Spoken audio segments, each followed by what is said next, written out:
मुच्यते पूर्णस्य पूर्णमादाय पूर्णमेवावशिष्यते। ॐ शान्ति शान्ति शान्तिः।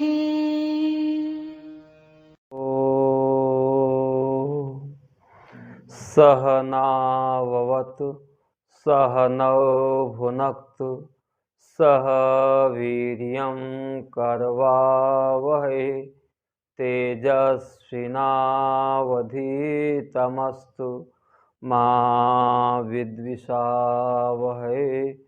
ॐ शान्ति शान्ति शान्ति। शङ्करं शङ्कराचार्यं केशवं बादरायणं सूत्रभाष्य कृतौ वन्दे भगवन्तौ पुनः पुनः। ईश्वरो गुरुरात्मेति मूर्तिभेदविभागिने व्योमवद्व्याप्तदेहाय दक्षिणामूर्तये नमः। ॐ शान्ति शान्ति शान्ति। कर्पूरगौरं करुणावतारं संसारसारं भुजगेन्द्रहारं सदा वसन्तं हृदयारविन्दे भवं भवानी सहितं नमामि भवं भवानी सहितं नमामि। ओम शांति शांति शांति। प्रेमपुरी अध्यात्म विद्या भवन के इस पवित्र मंच से हम लोग अंतःकरण के विक्षेप रूपी दोष की निवृत्ति के लिए पुष्पदंताचार्य द्वारा विरचित शिव महिम्न स्तोत्र का विचार कर रहे हैं। विचार के इस क्रम में कल तक हम लोगों ने 16 मंत्रों तक का विचार कर लिए थे। उच्चारण हम लोग करते हैं 11वें श्लोक से गणेश जी का नाम लेकर के। फिर क्योंकि 1 घंटे के समय में 5 मिनट हमारा उच्चारण में चला जाता है, इसलिए 11वें श्लोक से उच्चारण करें, या जैसा आप लोग कहें एक दिन और कर लेते हैं, पूरा 16वें 20 तक कर लेते हैं, फिर करेंगे। हरि ओम। गजाननं भूतगणाधिसेवितं कपित्थजम्बूफलचारुभक्षणम् उमासुतं शोकविनाशकारकं नमामि विघ्नेश्वरपादपङ्कजं। श्रीपुष्पदन्त उवाच महिम्नः पारं ते परमविदुषो यद्य सदृशी स्तुतिर्ब्रह्मादीनामपि तदवसन्नास्त्वयि गिरः अथा वाच्यः सर्वस्वमतिपरिणामावधिगृह्णन् ममापि स्तोत्रे हरनिरपवादः परिकर अतीतः पन्थानं तव च महिमा वाङ्मनसयो रतद्व्यावृत्यायं चकितमभिधत्ते श्रुतिरपि सकस्य स्तोतव्यः कतिविधगुणः कस्य विषयः पदे त्वर्वाचीने पतति न मनः कस्य न वचः मधुस्फीता वाच परममृतं निर्मितवत स्तव ब्रह्मन् किं वा गपिसुरगुरोर्विस्मयपदं मम त्वेतां वाणीं गुणकथने पुण्येन भवतः पुनामीत्यर्थेऽस्मिन् पुरमथने बुद्धिर्व्यवसिता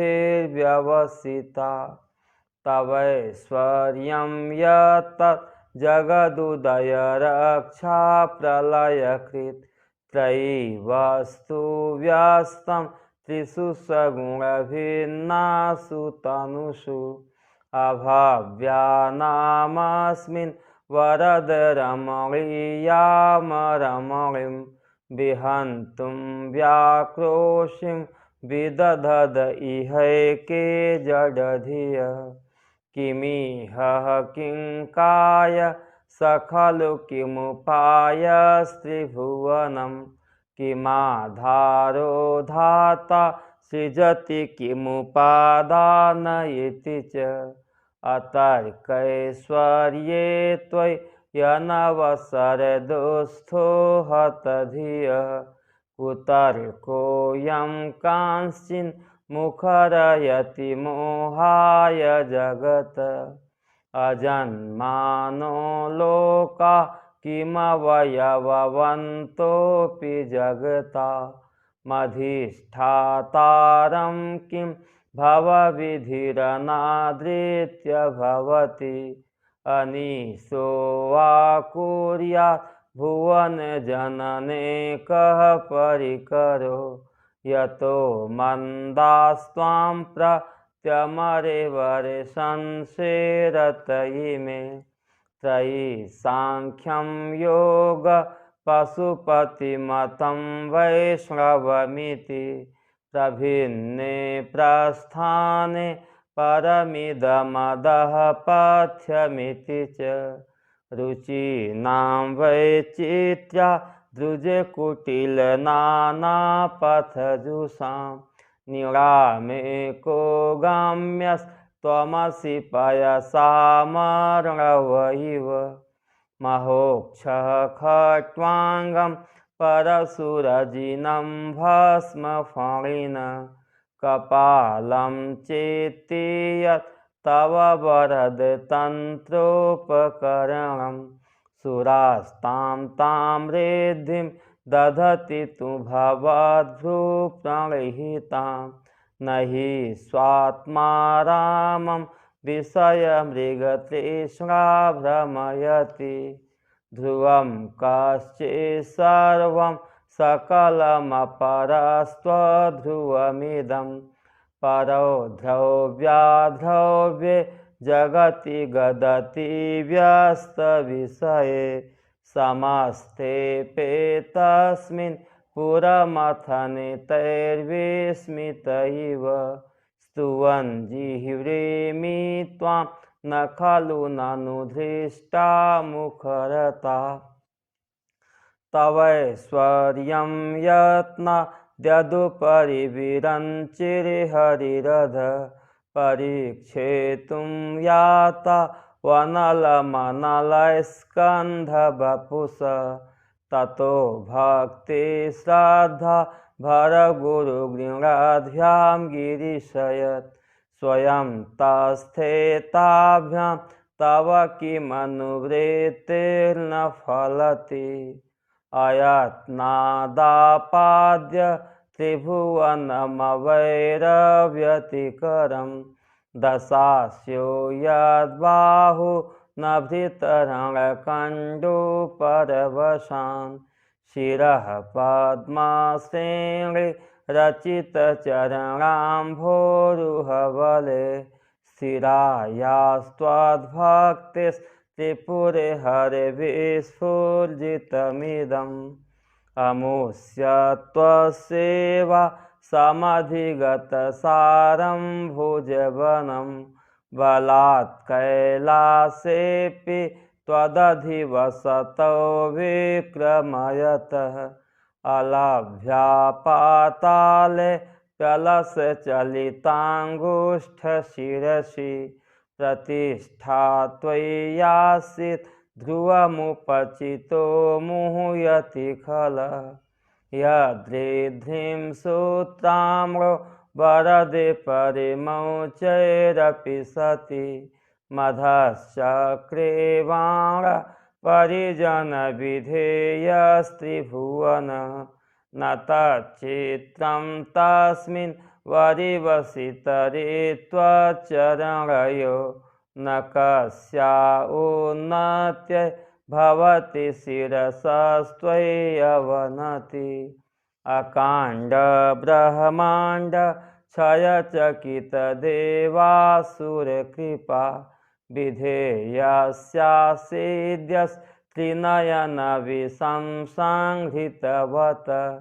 सकलमासः कण्ठे तव न कुरुते न श्रियमहो विकारोऽपि श्लाघ्यो भुवन भयभङ्गव्यसनिन असिद्धार्था नैव क्वचिदपि सदेवासुरे नरे निवर्तन्ते नित्यं जगति जैनो यस्य विशिखा सपश्यन् ईश त्वामितरसुरसाधारणमभूत् स्मरः स्मर्तव्यात्मा न हि वसि सुपाथ्यः परिभव महीपादाघातात्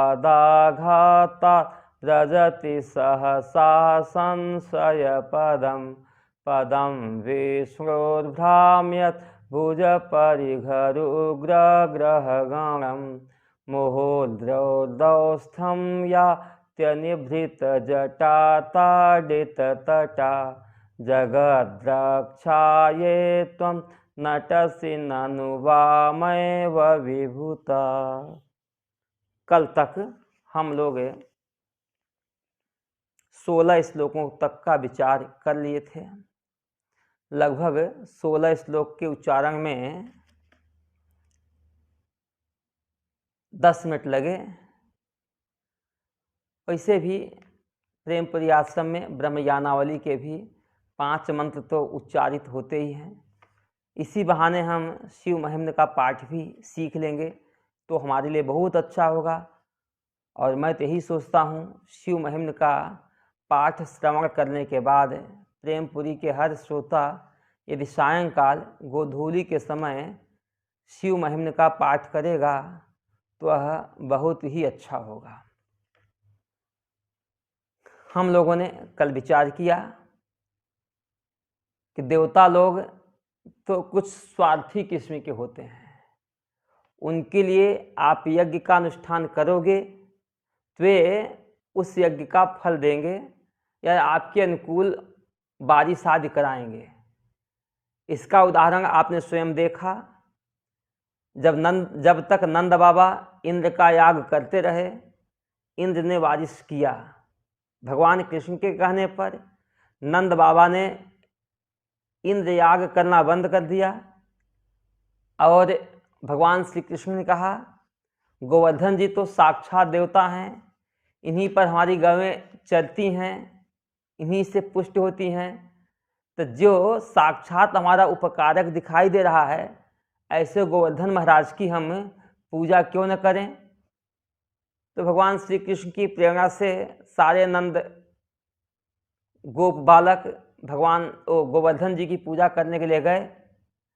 तो इंद्र बड़े दुष्ट हो गए और दुष्ट होने के बाद इतना मूसलाधार बारिश किए कि पूरी गोकुल या पूरे ब्रज क्षेत्र को भी डुबाने की नौबत आई।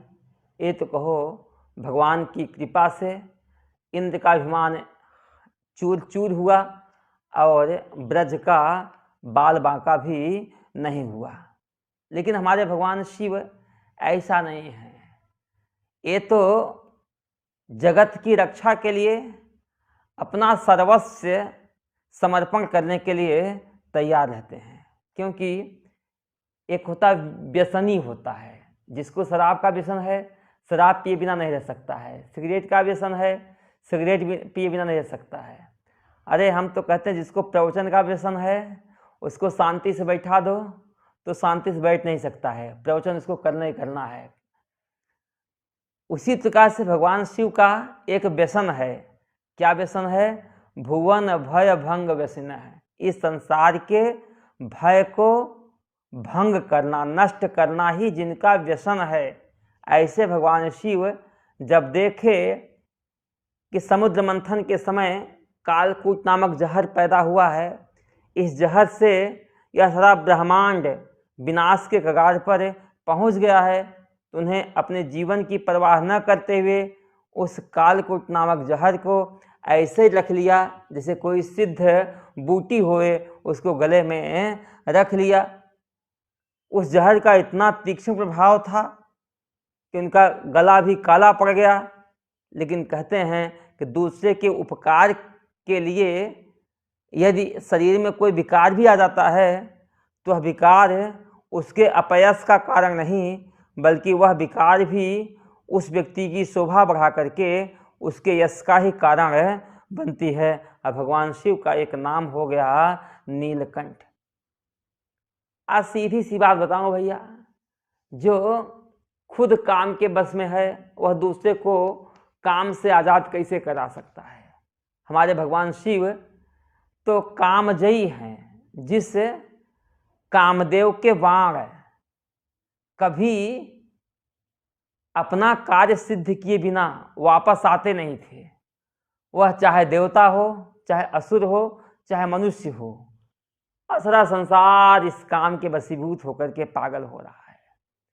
उसी कामदेव ने हे भगवान शिव आपको भी अन्य साधारण देवता के लिए मात्र समझा ही, वह स्मरणीय हो गया।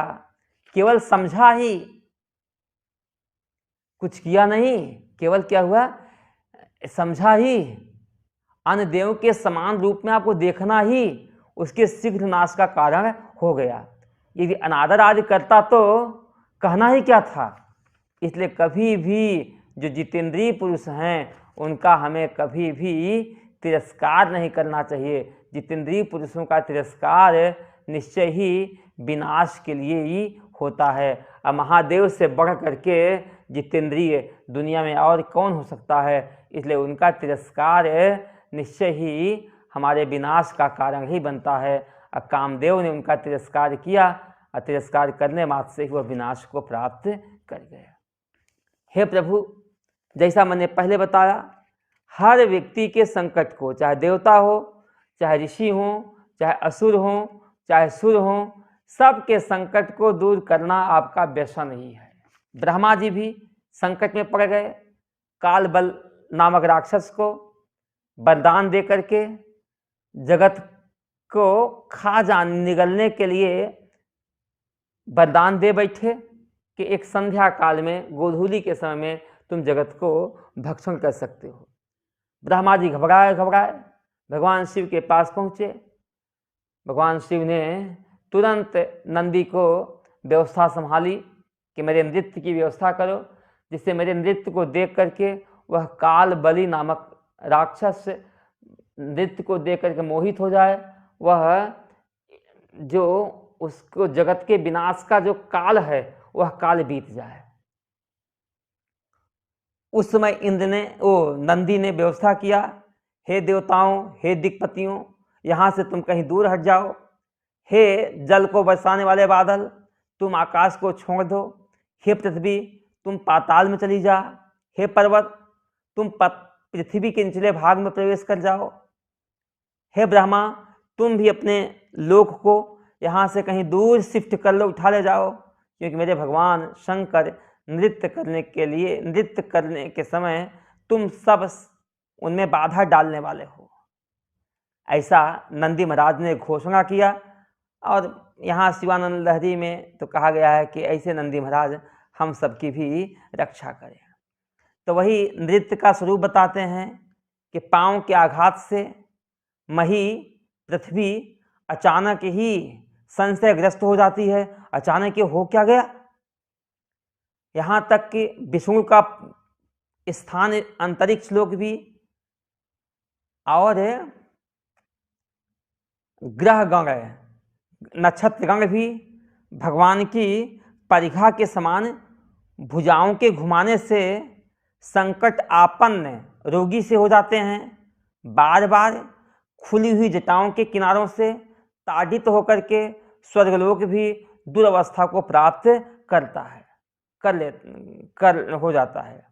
हे प्रभु, यह सब काम आप तो जगत की रक्षा के लिए कर रहे हो, कोई कहे कि भगवान शिव सर्वज्ञ होते हुए उनके इस नृत्य से यह जगत नष्ट होगा, इस अनर्थ को बेचारे ऐसा बेढंगा सबको डराने वाला नृत्य क्यों करते हैं?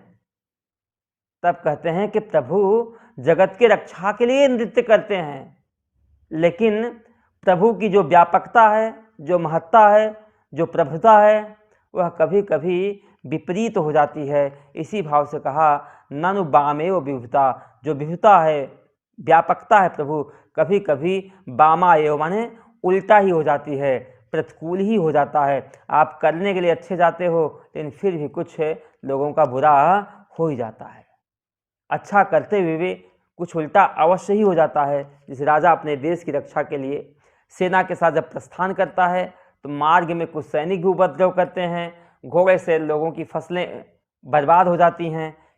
तो जब एक सामान्य राजा को भी राज्य की रक्षा के लिए कुछ किसानों का नुकसान हो ही जाता है, तो जगदीश्वर के विषय में कहना ही क्या है। और इसी भाव से लेकर के हमारे यहाँ वैदिक परंपरा में, सनातन परंपरा में कहा गया है कि गोधूली के समय आज भी भगवान शिव साक्षात प्रकट होते हैं और उस काल बल नामक राक्षस को मोहित करने के लिए आज भी नृत्य करते हैं। इसलिए गोधूली के समय यदि हम इस शिव महिम्न का पाठ करते हैं तो भगवान शिव स्वयं ही श्रवण करते हैं और भगवान शिव की कृपा आपके ऊपर बरसती है। इसीलिए हमारे वैदिक परंपराओं में कहा गया है गोधूली के समय सोना नहीं चाहिए। भगवान शिव हमारी जगत की रक्षा के लिए इतना प्रयास कर रहे हैं और उसमें हम शयन कर रहे हैं, कभी उनकी हम स्तुति तो करें। गोधूली के समय हमें कुछ भोजन आदि करना नहीं चाहिए, गोधूली के समय अन्य विषय भोगों में हमें जाना नहीं चाहिए, बल्कि उस समय तन मन से भगवान शिव का ध्यान चिंतन करना चाहिए। इससे हमें इस राक्षस से निवृत्ति हो जाती, काल के वशीभूत हम होते नहीं हैं। अब हे प्रभु शिव, आपकी व्यापकता का तो केवल हम अनुमान लगा सकते हैं, अन्यथा आपकी व्यापकता को जब स्वयं भगवान विष्णु, भगवान ब्रह्मा नहीं जान पाए तो हम लोग आपकी व्यापकता के विषय में कह भी क्या सकते हैं। इसी भाव को लेकर के ये 17वां श्लोक आज करेंगे। आज 7वां दिन भी है। वियद्व्यापीतारा गणगुणित फेनोद्गम रुचि प्रवाहो वाराम यः त्रिशतलघुदृष्टः शिरसिते जगद्वीपाकारं जलधिवलयं तेन कृतमि तनेनैओनेयं धृतमहिम दिव्यं तव वपु। देखो 3 गंगाएं हैं, एक आकाश गंगा है, एक भागीरथी गंगा है जो जमीन पे है, तीसरी गंगा है पाताल गंगा है। तो जो जमीन पे गंगा है ना, जो भागीरथी, जिस गंगा को भागीरथी लाए, भागीरथी जिस गंगा को लाए अपने पितरों के उद्धार के लिए, वह आकाश गंगा का एक बिंदु मात्र है, एक आकाश गंगा का एक छोटा सा भाग है। पूरी आकाश गंगा नीचे नहीं आई है। पूरी आकाश गंगा आ जाए तो सारा धरती ही प्रलय काल हो जाएगा, प्रलय हो जाएगा, डूब जाएगा। और ऐसा कहा जाता है कि गंगा को लाने में भागीरथी, उनके पिता आदि ने प्रयास किया। प्रयास में भागीरथी को सफलता मिली, गंगा जी आने के लिए तो तैयार हो गई, लेकिन गंगा जी को थोड़ा घमंड सा आया कि देखूं तो मेरे इस वेग को इस धरती पर कौन रोकेगा। मैं आ तो जाऊंगी, लेकिन ऊपर से इतनी वेग से आऊंगी कि हम नीचे पाताल में चले जाएंगे, मेरे वेग को कौन रोक सकता है। तो उस समय भागीरथी ने भगवान शिव की आराधना किया।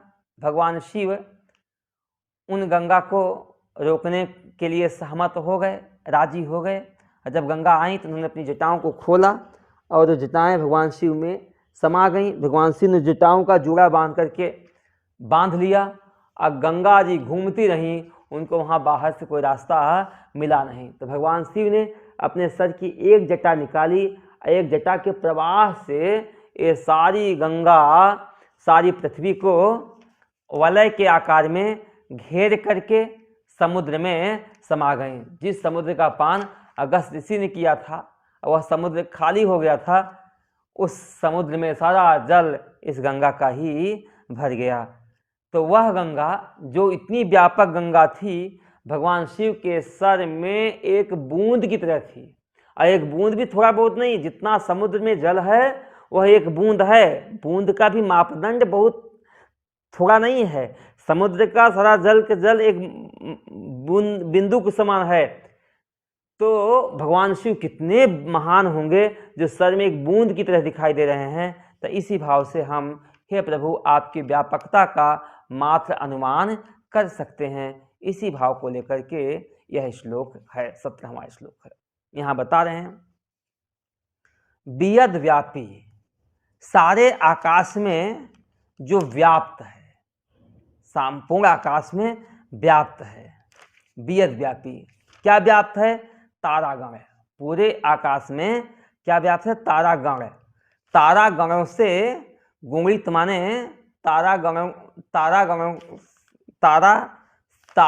माने तारागणों का से गुणित है सुशोभित है, या तारागणों के समान फेन की शोभा से युक्त हैं। तारागणों में प्रतिबिंबित या तारागणों में तारागण सुशोभित हो रहे हैं। कहाँ सुशोभित हो रहे हैं? फेन उद्गम, जो आकाश में व्याप्त आकाश गंगा है, उनसे जो फेन पैदा होता है, झाग पैदा होते हैं, छोटे छोटे बुलबुले पैदा होते हैं, उन बुलबुलों में ताराओं की परछाई पड़ रही है। उन परछाई से वह आकाश गंगा पूरी तरह से सुशोभित हो रही हैं। तो सुशोभित हुई वह बड़ी सुंदर हो गई हैं। तो वह आकाश गंगा का जो जल प्रवाह है, प्रवाहोम वाराय, यह वाराम प्रवाह है। आकाश गंगा की जल का जो प्रवाह है, ते शिरसी, हे प्रभु वह सारा का सारा प्रवाह आपके सिर पर पृषत लघु दृष्ट है। पृषत लघु दृष्ट है, पृषत लघु दृष्ट माने छोटी सी बूंद के समान देखा गया। इतना विशाल गंगा जल आपका सर पर एक छोटी सी बूंद के समान हुआ। हे प्रभु आपका विराट रूप कितना व्यापक है। विराट का कथन करते हुए कहा गया है कि द्विलोक जिसका सर है, अंतरिक्ष लोक जिसका धड़ है, पृथ्वी सारा का सारा जिसका पांव है, दिशाएं ही जिसकी भुजाएं हैं, पर विश्व ही तो भगवान का एक विराट रूप है। उस विराट रूप में उस आकाश गंगा के जल का प्रवाह हे प्रभु आपके सिर में एक बूंद की तरह दिखाई दिया। वो गंगा जी तो आपके सिर में आकर के सारी जगह घूमती रहीं, उनको बाहर निकलने का कोई रास्ता नहीं मिला। तो एक बूंद जो दिखी, उस बूंद का मापदंड क्या है? बूंद कितने बड़े है? कहता जगत दीपाकारम। वह बूंद जब भगवान बाहर निकली, कहता जगत द्वीपाकारम, वो इस जगत को एक द्वीप के आकार का बना दिया, एक द्वीप टापू बना दिया। किससे? जलधि वलयम तेन। जलधि वलयम, जलधि माने समुद्र को, समुद्र रूप वलय से, समुद्र रूपी करधनी के द्वारा यह जगत एक टापू हो गया। जैसे कमर में हम करधनी पहनते हैं, तो करधनी कमर के चारों तरफ होता है।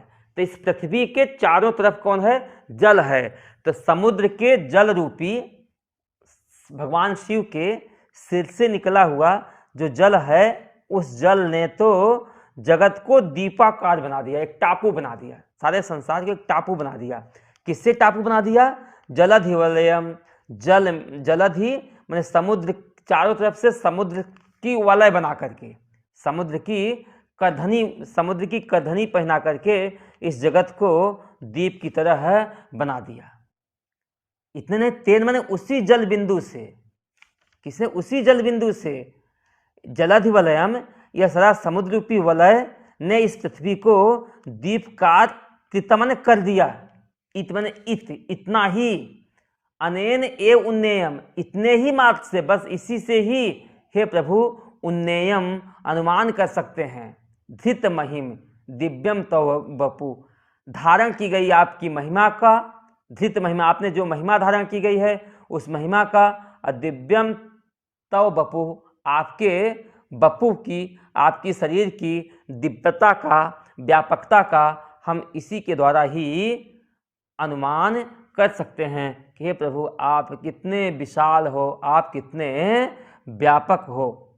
हे प्रभु मैं तो केवल आप के इस विषय में अनुमान ही लगा सकते हैं, अन्यथा आपकी महिमा का अंत तो ब्रह्मा और विष्णु भी नहीं जान सके, तो और जैसों की बात ही क्या है। अब इसी भाव को, जैसे एक कहावत है कि कोई व्यक्ति किसी के यहाँ, किसी राजा के यहाँ मांगने के लिए गया और राजा ने उस छोटे से व्यक्ति को एक बार मांगते ही अरबों रुपए का दान दे दिया, तो उस राजा के पास कितना धन होगा आप उस धन की कल्पना भी कर नहीं सकते हो। उसी प्रकार से हे प्रभु यह सारा का सारा जल आपके सर पे एक बूंद की तरह आया, जो जल समुद्र में भर गया वह जल आपके सर में बूंद की तरह था। इससे ही अनुमान लगा सकते हैं कि हे प्रभु आप कितने व्यापक हो, आपकी महिमा कितनी विशाल है कि गंगा जी की भी घमंड को आपने क्या किया, खो दिया। अपनी जटाएं बांध करके गंगा जी खोजती रहीं बाहर निकलने का रास्ता, लेकिन वहाँ से रास्ता निकल नहीं पाए। यहाँ तक कि गंगा जी को और बहुत जगहों पर अभिमान हुआ, जब बहने लगी तो ऋषि की झोपड़ी बहा गई अभिमान में आकर के, तो ऋषि ने गंगा जी का पान कर दिया, तो बाद में अपने जानू ऋषि ने अपने जांग से निकाल दिया, इसलिए गंगा का एक नाम जानवी पड़ जाता है। इसलिए हे, एक तो बड़ों के सामने कभी अभिमान नहीं करना चाहिए, क्योंकि एक कहावत है, रहमन गदब न कीजिए, कभी हमें घमंड नहीं करनी चाहिए, या कभी छोटों को देख करके उसका तिरस्कार नहीं करना चाहिए। जहाँ काम आवे सुई कहाँ करे तलवार, अरे सुई का भी अपना एक महात्म है, तलवार का भी एक अपना महात्म है, इसलिए कभी हमें घमंड करना नहीं चाहिए, कभी किसी का तिरस्कार करना नहीं चाहिए।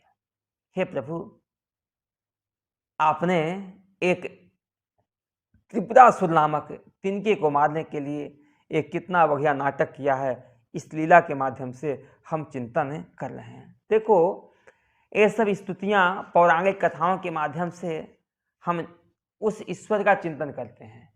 चिंतन करने के लिए बहाना कुछ भी होवे, चाहे पौराणिक कथा होवे, चाहे उनकी लीला होवे, चाहे उनका ध्यान होवे, केन प्रकारेण हमारा मन संसार के विषयों से हट करके परमात्मा की तरफ लगा रहे। हमारे यहाँ जो तप, जप, व्रत, उपवास आदि का भी विधान है ना, उस विधान का भी तात्पर्य यही है कि हमारा मन संसार के विषयों से हट करके उस परमात्मा में लगा रहे। लेकिन हम लोग व्रत तो करते हैं लेकिन लक्ष्य भूल जाते हैं। व्रत का तात्पर्य ही था कि आज कम से कम हमें सांसारिक काम करना पड़े, भोजन कम बनाना पड़े, एक मीटिंग बनाना पड़े और ज़्यादा से ज़्यादा समय हम भगवान का भजन करेंगे, या व्रत के माध्यम से हम कोई धार्मिक पुस्तकें पढ़ेंगे, अपने चित्त को भगवान की तरफ लगाएंगे। लेकिन आज हमारा व्रत और तप का भी लक्ष्य उलट गया है, बदल गया है। व्रत के दिन भोजन व्रत वाला भी बनाना है, बिना व्रत वाला बनाना है, दो प्रकार के बर्तन हो जाएंगे, ज़्यादा काम हो जाएगा। उस दिन भगवान का चिंतन और चलना चाहिए, लेकिन चिंतन न चल करके खाने का चिंतन ज़्यादा चलता है। तो आज व्रत का स्वरूप ही बदल गया है। ऐसा भाव न करके एन केन प्रकार किसी तरह से हम भगवान का चिंतन करें, इस भाव से लेकर के 18वां श्लोक है। रथ क्षोणीयन्ता शतधृतिरगेन्द्रो धनुरथो रथांगे चंद्रार्क रथचरणपाणे शरयिते दिधक्षोस्ते कोयम त्रिपुरतिङ्गमाडम्बरविधि विधेयै क्रीडन्त्य न खलु परतन्त्रा प्रबुधिय। रथ छोड़े। हे प्रभु,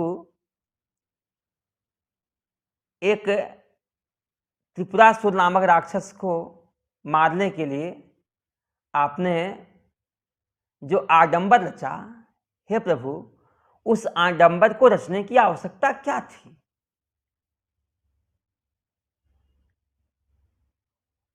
वो आडंबर क्या रचा, इस पे बता रहे हैं कि रथ छोड़ी, रथ को रथ बनाया। छोड़ी माने पृथ्वी को उन्होंने रथ बनाया। रथ तो बन गया, पृथ्वी रथ बन गई, लेकिन इस रथ को चलाने वाला कौन है? तो यंता, रथ को जो चलाने वाला यंता है, सारथी है, शतधृति। शतधृति माने ब्रह्मा जी को उस रथ का सारथी बनाया। इतने नहीं, अगेंद्र रथ पर सारथी बनाया, रथ हो गया। रथ पर सवारी करने वाले रथी वास्तव में भगवान शिव स्वयं बने, लेकिन भगवान शिव के पास अस्त्र क्या था?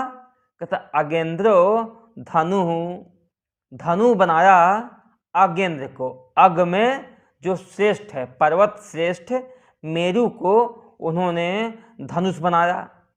ठीक है, रथ बन गया। रथ का वाहक, रथ को चलाने वाले सारथी ब्रह्मा बन गए। रथ के सवारी तो करने वाले रथी तो वास्तव में भगवान शिव ही हैं। उनके पास अस्त्र के रूप में कौन है? धनुष ही क्या है? अस्त्र है। अथवा ने इसके बाद रथांगे चंद्रार्क को, चंद्र और अर्क को, सूर्य और अर्क माने सूर्य और चंद्र माने चंद्रमा, ये चंद्रमा और सूर्य को रथांगे, रथ के अंग रूप या रथ के पहिए, चंद्रमा और सूर्य को रथ के पहिए बनाए। रथ चरण पाणी, रथ चरण पाणी, रथ का जो चरण है मतलब पहिया है, उसको हाथ में लिया है जिसने, ऐसे भगवान विष्णु ने, मतलब चक्र पाणी भगवान विष्णु को उन्होंने शर माने बाण बनाया। धनुष पर बाण को चढ़ा करके यहाँ तक बताया है। वेदों को उन्होंने घोड़ा बनाया। वेद क्या बन गए? घोड़े बन गए। जब वेद घोड़े बने, वेदों घोड़े बनाए, क्यों बनाया? ये सब बनाने की आवश्यकता क्या थी? कहता दिधक्ष, जलाने की इच्छा से। किसको जलाने की इच्छा से? कहता त्रिपुंग तिरम, त्रिपुंग रूपी, त्रिपुर माने त्रिपुरासुर रूपी एक तिनके को, त्रिपुरासुर रूपी एक तिनके को जलाने की इच्छा से को अयम दिधक्षो, उसको जलाने की इच्छा से, जलाने की इच्छा से, ते माने आपको, को अयम आडंबर विधि। हे प्रभु, यह सब आडंबर रचने की क्या आवश्यकता थी? अर्थात इस आडंबर की कोई आवश्यकता थी नहीं। हे प्रभु, क्या एक साधारण व्यक्ति भी नख को काटने के लिए कुल्हाड़ी लेगा क्या? आपने तो एक तिनके जैसे त्रिपुरासुर को, जिसको आप संकल्प मात्र से भस्म कर सकते हो, एक तिनके के द्वारा ही उसको आप समाप्त कर सकते हो, ऐसे तिनके को मारने के लिए हे प्रभु आपने इतना बड़ा आडंबर, इतना बड़ा नाटक क्यों रचा?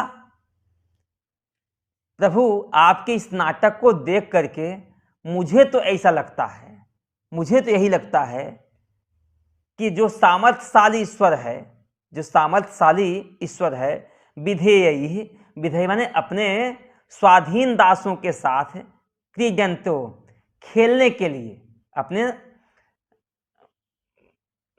सामर्थ्यशाली जो ईश्वर की बुद्धि है, अपने अधीन रहने वाले वस्तुओं के साथ, अपने अधीन रहने वाले लोगों के साथ खेलने के लिए प्रबुधिय, प्रभु की बुद्धि न परतंत्रता, कभी भी परतंत्र होती ही नहीं है।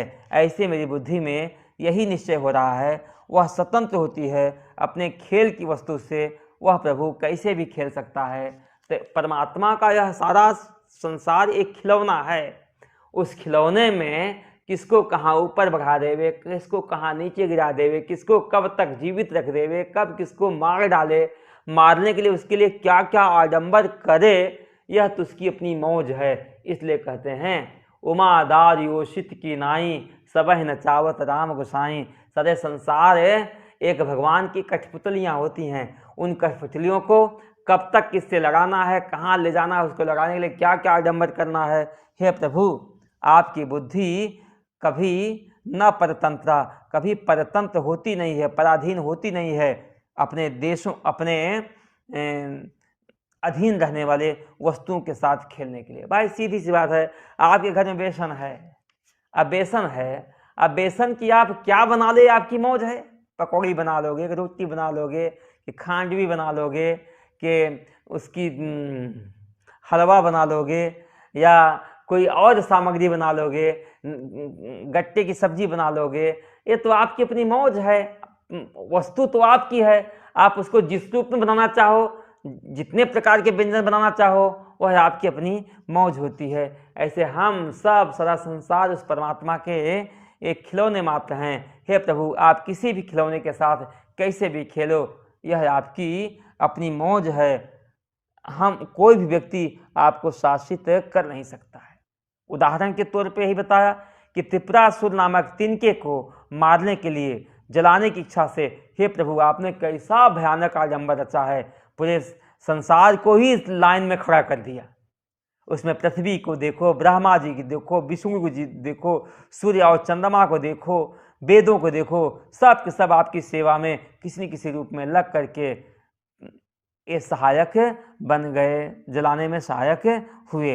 हे प्रभु, यह तो आपकी मौज है, आप तो स्वयं ही जला सकते हो। एक बताएं, भगवान जब कोई काम करते हैं ना, तो लोग भगवान के ऊपर ही भगवान नाम रखें, इसलिए भगवान अपना अकेले काम नहीं करते, दूसरे से करवा देते हैं कि लोग खुद अभिमान कर ले में, अब मेरा ही अभिमान न करें कि मैंने किया मैंने किया मैंने किया। जैसे भगवान ने जब गोवर्धन उठाया, तो भगवान ने गोवर्धन उठाया तो अपनी एक छोटी सी उंगली से उठाया था। साथ साथ भगवान ने कहा, भाई मैं थक सा गया हूं, तुम लोग डंडे से सहारा दे दो। तो ग्वाल वालों ने उस गोवर्धन को डंडे से सहारा दिया। अब भगवान डंडे का सहारा न, डंडे के सहारे से गोवर्धन नहीं उठा हुआ है, लेकिन भगवान नहीं चाहते हैं कि लोग मेरे पे आरोपित करें कि मैंने ही सब काम किया।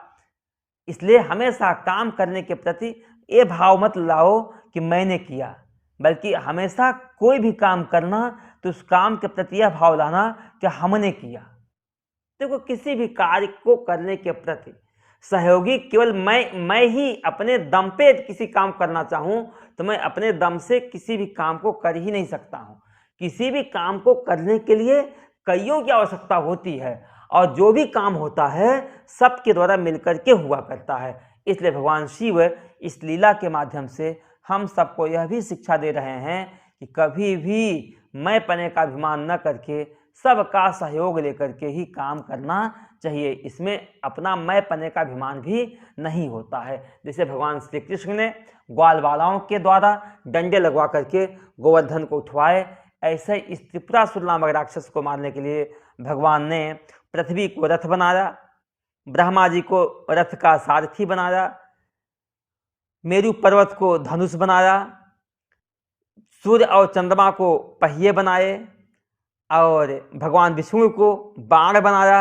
तब जाकर के यह त्रिपुरासुर नामक राक्षस जल करके भस्म हुआ।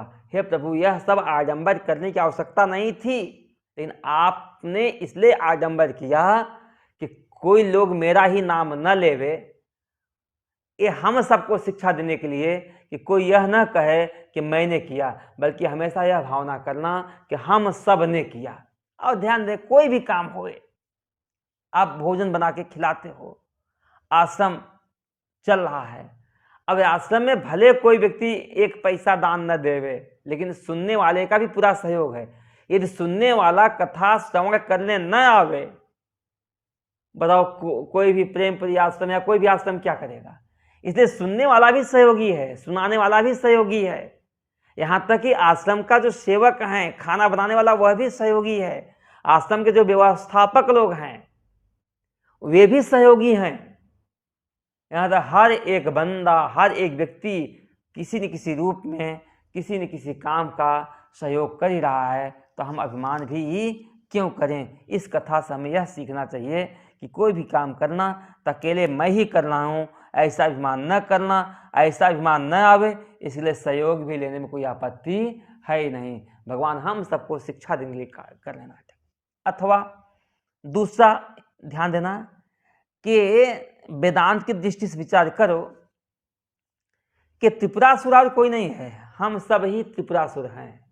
इन 3 पुरों में अभिमान करके जो जीता है उसका नाम है त्रिपुरासुर।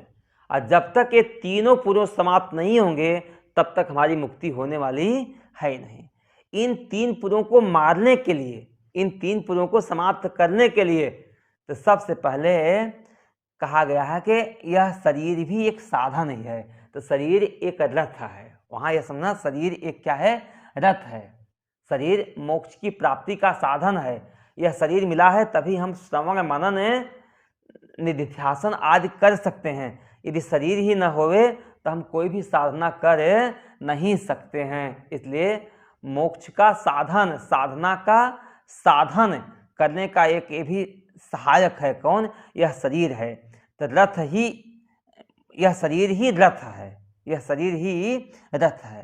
लेकिन इस शरीर को चलाने वाला जो सारथी होवे वह ब्रह्मा होवे।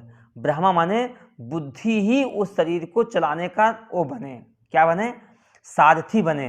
तभी हम साधना के रास्ते पे चल सकते हैं, अन्यथा हम साधना के रास्ते पे चल नहीं सकते हैं। इतना ही नहीं, धनु अगेंद्र है, जो अहंकार है वह धनुष बने, क्योंकि अहंकार के द्वारा ही हम किसी भी साधना में प्रवृत्त होते हैं। मैं ये करके रहूँगा, जब तक ये सात्विक अभिमान भी नहीं होगा ना तब तक हम किसी, जब तक संकल्प करने का संकल्प भी नहीं होगा ना तब तक भी हम काम कर नहीं सकते। तो अगेंद्र माने पर्वत माने दृढ़ संकल्प।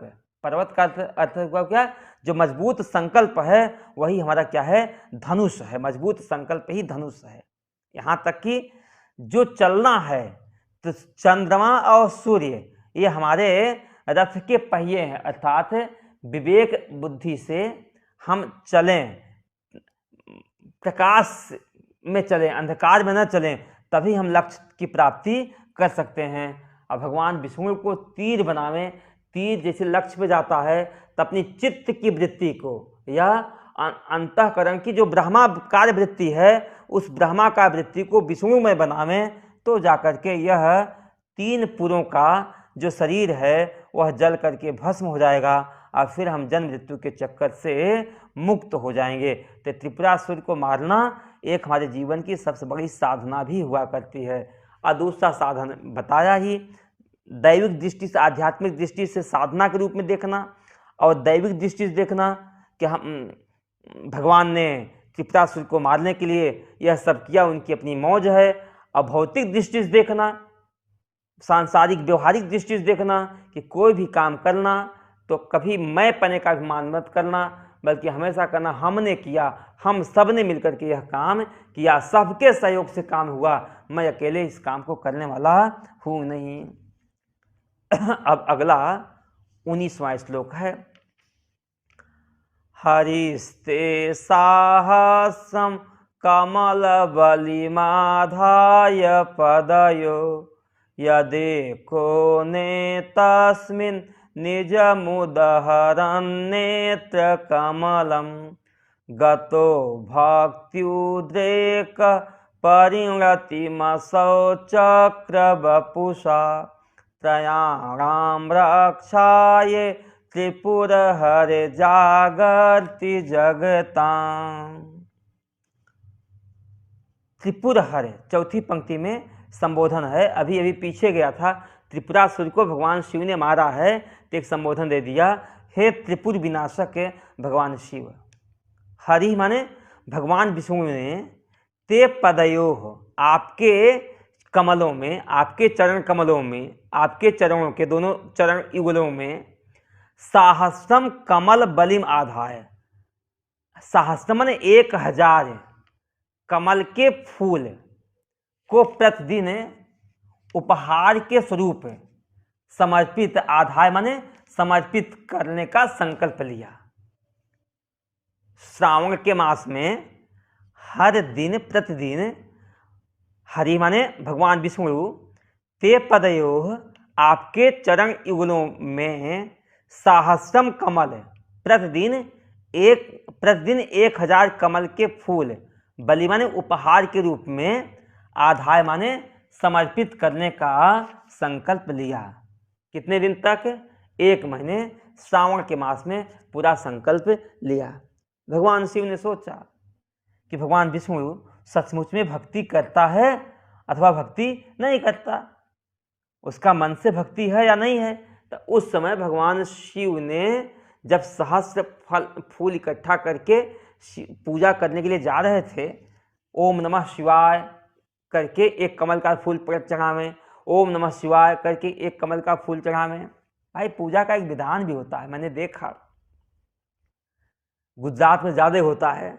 श्रावण के मास में लोग 1 लाख बिल्व पत्र चढ़ाया करते हैं, कोई कमल का फूल चढ़ाया करता है, लेकिन एक भाव से इकट्ठे नहीं चढ़ाया जाता है, एक एक भाव से ओम नमः शिवाय, ओम नमः शिवाय, ओम नमः शिवाय, इस तरह से एक एक मंत्र का उच्चारण करते हुए एक एक कमल का फूल चढ़ाना चाहिए। हम लोग तो पंडित जी दे देते हैं दक्षिणा, ओम नमः शिवाय, ओम नमः शिवाय, ओम नमः शिवाय, ओम नमः शिवाय, इसे बोल करके चढ़ा देते हैं, जबकि एक भाव चाहिए। आपके मन, वाणी, चित्त एक परमात्मा में एकाग्र रह करके यदि चढ़ाते हैं तो उसका हमें फल की भी प्राप्ति होती है। इसी भाव से भगवान विष्णु ने भी 1 महीने तक 1000 फूल, कमल के फूल रोज भगवान शिव पर चढ़ाने का संकल्प लिया। लेकिन भगवान शिव परीक्षा के लिए यद एक कोने माने एक पुष्प कम कर लिए, एक पुष्प उसमें भगवान शिव ने छिपा लिया। तस्मिन उस 1000 फूलों में, तस्मिन माने उस 1000 फूलों में से यद एक कोने, जो एक फूल कम हो गया, जब एक फूल कम हो गया, तस्मिन माने उस 1000 के पुष्पों में यद एक कोने एक फूल कम हो गया। अब कैसे कम हो गया, ये भगवान शिव की माया जाने। तो भगवान विष्णु ने गरुड़ से कहा, गरुड़ एक फूल कम हो गया, तुम ले आओ। गरुड़ बड़ी तेज गति से भागे और तीनों लोकों में दौड़े, उड़े, लेकिन कहीं भी उनको एक कमल का फूल दिखाई दिया नहीं। ये भी भगवान शिव की माया थी, एक भी फूल नहीं दिखा उस दिन। गरुड़ जी महाराज मुंह लटकाए हुए आए, प्रभु सारी जगह मैंने घूमा लेकिन एक भी कमल का फूल कहीं दिखाई नहीं दिया। भगवान विष्णु भी थोड़ा चिंतित से हो गए कि 1 महीने की हुई पूजा आज असफल सी हो रही है। आज 999 फूल हो गए, एक फूल कहाँ कम हो गए, कहाँ गिर गया, कुछ पता नहीं चल रहा है। सारी दुनिया में खोजा गया लेकिन एक फूल कहीं मिल नहीं रहा है। तो भगवान विष्णु को आया, लोग मेरे को कमल नयन भी बोलते हैं, तो मेरी आंख भी तो कमल जैसे हैं, तो क्यों ना अपने आंख को निकाल करके भगवान शिव पर चढ़ा दे में, उनके चरणों पर समर्पित कर दे में। कहते हैं तस्मिन उस 1000 पुष्पों में यद एको ने जो एक फूल कम हुआ, तो क्या हुआ, निज नेत्र कमलम उदहरन, अपने नेत्र कमल को, यद माने जो अपने नेत्र रूपी कमल को उदहरण निकाल करके चढ़ा दिया। कहते भक्ति उद्रेक, यही भक्ति की उत्कृष्टता हो गई। उन्होंने जो संख्या पूर्ति के लिए अपने नेत्र कमल को ही उखाड़ा, तो उनके नेत्र का उखाड़ना ही कहते भक्ति उद्रेक है। भक्ति की उद्रेक हो गई, भक्ति की अंतिम सीमा हो गई, भक्ति की एक पराकाष्ठा हो गई। नेत्र कमल को उखाड़ना ही भक्ति की पराकाष्ठा हो गई। अब कहते हैं वही भक्ति की उत्कृष्टता, असव माने यही भक्ति की उत्कृष्टता। चक्र बपुसा परिणतः गतः, उनके हाथों में सुदर्शन चक्र के रूप में परिणत हो गया। जो सुदर्शन चक्र क्या करते हैं, त्रयाणाम रक्षाए, तीनों लोगों की रक्षा के लिए, जागृत जगताम, जागृत जगताम, तीनों लोगों की, त्रयाणाम जगताम, त्रयाणाम जगताम, तीनों लोगों की रक्षा के लिए हे प्रभु आप हमेशा जागता रहता है। वह सुदर्शन चक्र के रूप में परिणत हुआ और वही 3 लोगों की रक्षा के लिए हमेशा सावधान रहता है। देखो यहाँ भाव है, हमारे कहने से या इस पाठ को सुनकर के अपनी आंखें मत चढ़ाना।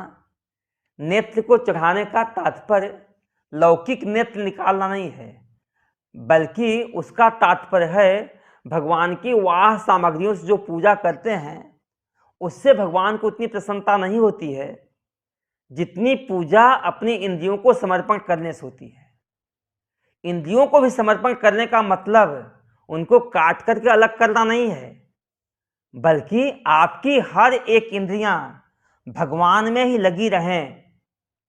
आपका जीभ भगवान के नामों का उच्चारण करे, आपकी आंखें भगवान का दिव्य दर्शन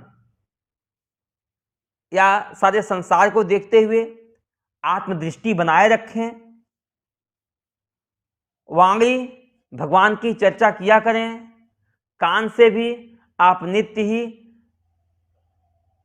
सत्संग सुना करें, यहाँ तक कि वाह विषयों के विषय में बोलना, चर्चा करना, देखना, उसकी प्रशंसा बंद करके हमें हमेशा अपनी एक एक इंद्रियों को भगवान में लगाना ही विष्णु का नेत्र कमल चढ़ाना हुआ।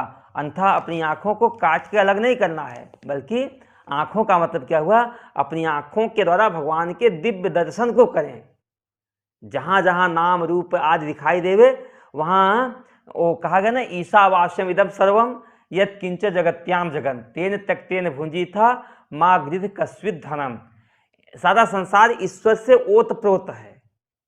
यत् किंच जगत्याम जगत, जो कुछ जगत में पदार्थ है सब कुछ ईश्वर से ओतप्रोत है।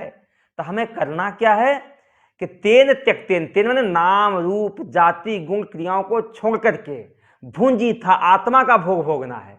सबके भीतर रहने वाली उस आत्मा में ही दृष्टि रखना है। यत्र यत्र मनोयाति तत्र तत्र समाधय, जहां जहां जिस जिस विषय मन जाए नाम रूप जाति गुण क्रिया को छोड़ करके एक आत्मा को ही देखना है। और आत्मा को देखना ही अपने नेत्र को भगवान में चढ़ाना हुआ। अपनी जिह्वा को चढ़ाने का मतलब जिह्वा को काट करके देवी पे चढ़ाना नहीं है। जिह्वा की भूखी देवी नहीं है, बल्कि जिह्वा के द्वारा भगवान के नाम का उच्चारण करना है। कान को चढ़ाना मतलब कान को काटना नहीं है, बल्कि कान को चढ़ाने का तात्पर्य है कानों के द्वारा नित्य भगवान की चर्चा हमें सुने, हमारा एक एक अंग भगवानमय हो जाए। यह भाव यहाँ बताया। शिवानंद लहरी में भगवान शंकराचार्य ने भी यही कहा है, मनस्ते पादाब्जे निवसतु वचस्तोत्र फणित करौ चाभ्यर्च अयाम श्रुतिरपि कथा करणन विधौ तव ध्याने बुद्धि नयन युगलम मूर्ति विभव्य पर ग्रंथान कैर्वा परम शिव जाने परमतः। हे परम शिव, मनस्ते पादाब्जे, मेरा मन आपके चरण कमलों में लगा रहे। वचः स्तोत्र फणितो, हमारी वाणी आपके स्तोत्रों का उच्चारण करे। हाथों से अभ्यचर्या आपका पूजन करे। कान से कथा करण विधो, कथाएं सुनते रहें। तव ध्याने बुद्धि, बुद्धि आपके ध्यान में लगी रहे। नयन युगलम मूर्ति विभवे, हमारे दोनों नयन आपके सौंदर्य के दर्शन में लगी रहें। हे प्रभु, जब हमारी एक एक इंद्रियां आपके स्वरूप में लगी रहीं तो संसार के चिंतन के लिए अब किन इंद्रियों को हम किन विषयों में ले जाएं। इसी भाव को लेकर गोपिकाओं ने कहा उधव मन न भय 10-20, एक हुतो सो गयो श्याम संग को औराधे ईश। हे उद्धव, हमारे 10-20 मन नहीं था, एक था वो तो श्याम में लग गया। अब आपने जो उपदेश दे रहे हो उन उपदेशों को कौन सी बुद्धि ग्रहण करे, कौन सी इंद्रियां ग्रहण करें। इसलिए अपने एक एक इंद्रियों को हम परमात्मा में लगा देवें। इसी भाव को बताने के लिए भगवान विष्णु ने अपने नेत्र कमलों को भगवान शिव को समर्पित किया है। हमने नेत्र कमल ये नहीं किया, वाह सामग्री कितना भी दिए, उससे भगवान शिव की प्रसन्नता होने वाली ही नहीं है। इसके विषय में बहुत सुंदर कथा है, उस पर चर्चा हम लोग कल ही करेंगे। आप लोगों जानते भी होंगे, साउथ में एक मंदिर है कालहस्तीश्वर महादेव। वहाँ एक आदिवासी समाज का कोई व्यक्ति भगवान शिव की पूजा करता है और किस भाव से पूजा करता है, कैसे करता है, और भगवान शिव की एक दिन आँखों से खून निकल रहा था, उसने अपनी आँखें निकाल के लगा दिया, भगवान शिव वहाँ खुश हो गए और प्रकट होकर के उनको दर्शन भी दिया। यह सब श्रेष्ठ कथाएं मिलती हैं पुराणों में। इस पर चर्चा बाद में करेंगे आगे। हरि ओम तत्सत, हरि ओम तत्सत, हरि ओम तत्सत। ओम पूर्णमदः पूर्णमिदं पूर्णात् पूर्णमुदच्यते पूर्णस्य पूर्णमादाय पूर्णमेवावशिष्यते। ओम शांति शांति शांति। बोलो सच्चिदानंद भगवान की जय, उमापति महादेव की जय। ओम नमः पार्वती पतये, हर हर हर महादेव। ॐ शान्ति शान्ति